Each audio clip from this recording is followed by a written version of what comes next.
मैं शुरुआत से ही अलग अलग तरह के रोल करना चाहता था। करियर की पहली फिल्म से लेकर अभी तक लगभग हर फिल्म में बिल्कुल ही अलग अंदाज में दिखा हूं। कुछ समय बाद यही हुनर मुझ पर भारी पड़ गया। एक वक्त मेरे पास लगातार एक जैसे रोल आ रहे थे तो मैंने कई ऑफर रिजेक्ट कर दिए। कुछ समय बाद मेरे पास ऑफर्स की कमी हो गई। सेविंग्स भी इतनी अच्छी नहीं थी कि जिससे लंबे समय तक गुजर बसर हो पाए, और इसी दौरान मेरा एक्सीडेंट भी हो गया। सर्जरी के दौरान कई डायरेक्टर्स मेरे पास फिल्मों के लिए आए, लेकिन मैंने उन्हें मना कर दिया। फिर धीरे धीरे मेरे पास कॉल्स और मेल आने कम होने लगे।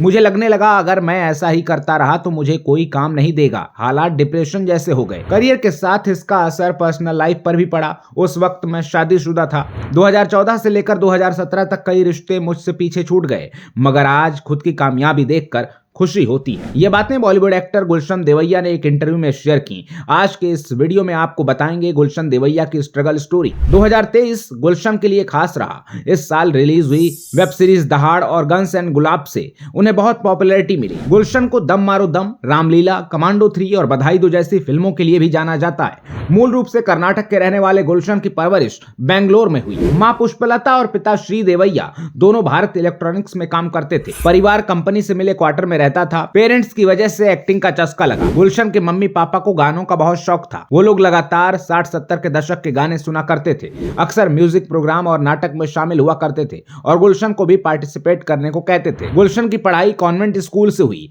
पेरेंट्स की इस कला से स्कूल वाले वाकिफ थे। वो लोग भी गुलशन को स्कूल फंक्शन में नाटक करने के लिए मोटिवेट करते थे। स्कूल वालों की बात मानकर गुलशन एनुअल फंक्शन में संगीत और नाटक में पार्टिसिपेट करने लगे। कोई खास दिलचस्पी न होने के बावजूद गुलशन डांस भी करते थे और इसी से फिल्मों से भी जुड़ते चले गए। एक्स्ट्रा एक्टिविटीज में आगे रहने वाले गुलशन पढ़ाई में बहुत अच्छे नहीं थे। एक बार वो 12वीं में फेल हो गए तो दोबारा एग्जाम देना पड़ा, लेकिन इस बीच बीतते वक्त के साथ फिल्मों के प्रति जुनून बढ़ता चला गया।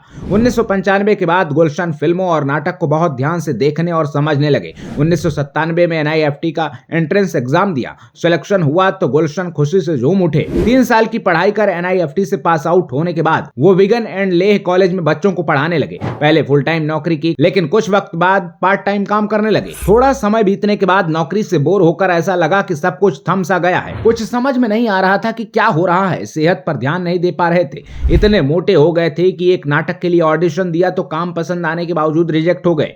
सिलेक्शन कमेटी ने मोटे शरीर की वजह से नॉट फिट कहकर बाहर निकाल दिया। इस बात को कुछ ही दिन बीते थे। गुलशन की मां ने कहा तेरा पेट झूलता जा रहा है, कुछ कर ले। 2007 में मां की बात सुनने के बाद गुलशन ने फैसला किया कि वो अपने पुराने अवतार में वापस लौटेंगे। 1 साल तक खुद पर बहुत मेहनत की और पहले जैसा बनाया। फिर 2008 में सपनों की नगरी मुंबई पहुंच गए। मुंबई पहुंचकर गुलशन रजत कपूर के नाटक ग्रुप से जुड़े। रजत कपूर नाटक के लिए फाइनल ग्रुप बना रहे थे जिसमें 6-7 लड़के चाहिए थे। उसमें से गुलशन भी एक थे, लेकिन आखिरी राउंड में गुलशन से कहा गया कि वो इसके लायक नहीं है। रजत कपूर की बात सुनकर गुलशन फूट फूट कर रोए और अपनी बात भी उनके सामने रखी। साथ में रहने वाले दोस्तों को ना पता चले इसलिए चादर में मुंह छिपा कर रोते थे। इस दौरान गुलशन ने फिल्म टीना की चाबी में एक छोटा सा रोल किया था। इस फिल्म में रणवीर शौरी और गीतांजलि थापा जैसे कलाकार भी थे, लेकिन आगे जाने का कोई रास्ता नहीं दिख रहा था। अगले दिन फिर गुलशन रजत कपूर के पास गए और बोले मुझे कोई काम दे दीजिए, मुझे इस नाटक ग्रुप का हिस्सा बनना है। रजत ने पूछा क्या तुम्हें लाइटिंग करनी आती है? गुलशन ने कहा नहीं आती, लेकिन काम दीजिए, मैं सीख जाऊंगा। कुछ घंटों के अंदर गुलशन ने लाइटिंग सेटअप करनी सीखी और फिर शो के दौरान लाइटिंग करने लगे। कभी कभी कोई साथी कलाकार के ना होने पर छोटा रोल भी कर लेते थे। उस ग्रुप के साथ गुलशन ने करीब 20 शो किए। फिर कुछ समय के बाद ये ग्रुप छोड़ दिया। ग्रुप छोड़ने के बाद लंबे वक्त तक गुलशन यहां वहां भटकते रहे। किसी तरह उनको अपनी पहली फिल्म मिली, अनुराग कश्यप की that girl in yellow boots. इसके बाद वो फिल्म दम मारो दम का 2012 में आई हेट स्टोरी में गुलशन की इंटेंसिटी ने सबको चौंका दिया।